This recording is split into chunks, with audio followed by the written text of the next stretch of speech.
नमस्कार हरि प्रेमियों की चैनल में आपका स्वागत है। हरि प्रेमियों, कैसे हैं आप? उम्मीद है आप सब अच्छे होंगे। आइए आज का प्रसंग शुरू करते हैं। बृहस्पति व्रत कथा या वीरवार व्रत कथा। हरि प्रेमियों, वीडियो को अंत तक जरूर देखना।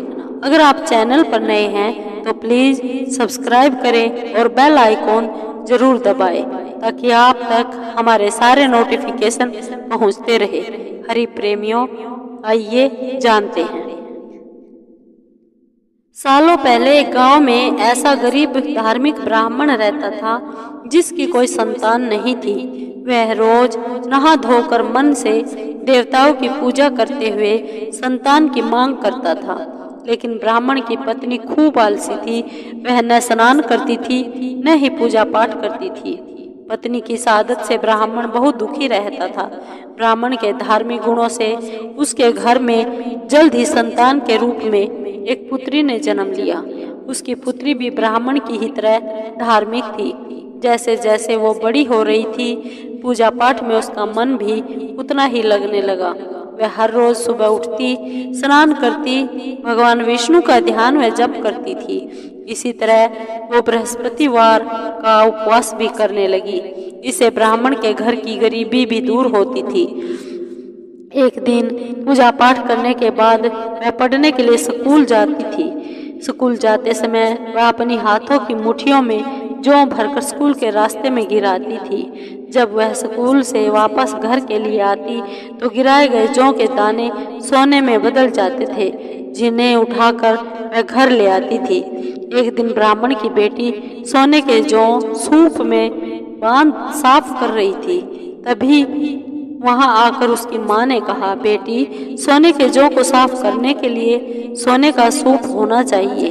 ब्राह्मण की बेटी को माँ की बात एकदम सही लगी। उसके अगले बृहस्पतिवार को उपवास रखने के बाद उस लड़की ने बृहस्पति देव से सोने का सूप मांगा। ब्राह्मण की बेटी हर बार पूरे विधि विधान से बृहस्पति देव की पूजा अर्चना करती थी। इससे प्रसन्न होकर भगवान उसकी सारी इच्छाएं पूरी भी कर देते थे। इसी तरह उन्होंने सोने के सूप वाली प्रार्थना को भी स्वीकार कर लिया। अगले दिन हर रोज की तरह ब्राह्मण की बेटी पूजा पाठ करके स्कूल गई और रास्ते में जौ के दाने बोते हुए गई। वापस आते समय जब वह जौ के दाने बीन रही थी तो उसे सोने का सूप भी मिल गया। सोने का सूप लेकर वह घर आई, जिसे उसने सोने के जौ साफ किए। एक दिन इसी तरह ब्राह्मण की बेटी घर के बाहर बैठकर सोने के जौ को सोने के सूप से साफ कर रही थी। तभी उसके घर के सामने से एक राजकुमार गुजर रहा था। राजकुमार ब्राह्मण की बेटी को देखते ही उस पर मोहित हो गया। जब वह अपने महल पहुंचा तो ब्राह्मण की बेटी के मोह में उसने खाना पीना त्याग दिया। जब राजा को यह पता चला तो उन्होंने राजकुमार से इसका कारण पूछा। राजकुमार ने अपने दिल का सारा हाल राजा को बताया। अगले ही दिन राजा अपने मंत्री के साथ ब्राह्मण के घर गया। ब्राह्मण के सामने उसकी बेटी के विवाह का और अपने राजकुमार से करवाने का प्रस्ताव रखा। राजा का प्रस्ताव सुनकर ब्राह्मण काफी खुश हो गया। उसने तुरंत ही विवाह करने के लिए हाँ कर दी। कुछ ही दिनों में राजकुमार और ब्राह्मण की बेटी की शादी हो गई। इधर ब्राह्मण की बेटी शादी के बाद अपने ससुराल चली गई। उधर ब्राह्मण फिर से गरीब होने लगा। उसके बुरे दिन दोबारा वापस आ गए। एक दिन ब्राह्मण अपनी बेटी से मिलने के लिए उसके ससुराल गया। पिता की हालत देखकर उसने बहुत सारा धन देकर ब्राह्मण को विदा किया।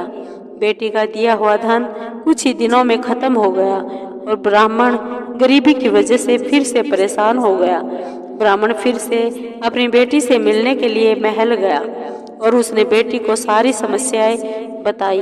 अपने गरीब ब्राह्मण पिता की बात सुनकर उसकी बेटी ने कहा, पिताजी, कल आप माँ को लेकर मेरे पास आए।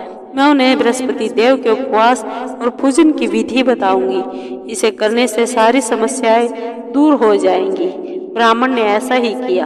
अगले दिन वह अपनी पत्नी को लेकर महल में बेटी से मिलने के लिए गया। पुत्री ने अपनी माँ को बहुत समझाया कि उन्हें आलस त्याग कर सुबह स्नान करना चाहिए और भगवान विष्णु की पूजा करनी चाहिए, लेकिन ब्राह्मण की पत्नी ने उसकी एक भी बात न सुनी। वह अभी भी पहले की तरह रहती थी। माँ की ऐसी हरकतों से तंग आकर एक दिन उसकी पुत्री ने माँ को एक कोठरी में बंद कर दिया। उसे जबरन सुबह स्नान करवाया और भगवान विष्णु की पूजा करवाई। इससे उसकी माँ की बुद्धि में सुधार हो गया। अगले ही दिन ब्राह्मण की पत्नी सुबह उठती, स्नान करती, भगवान विष्णु की पूजा करती, साथ ही बेटी के अनुसार हर बृहस्पतिवार के दिन उपवास भी करने लगी। इससे प्रसन्न होकर बृहस्पति देव ने उनकी सारी गरीबी और समस्याएं दूर कर दी।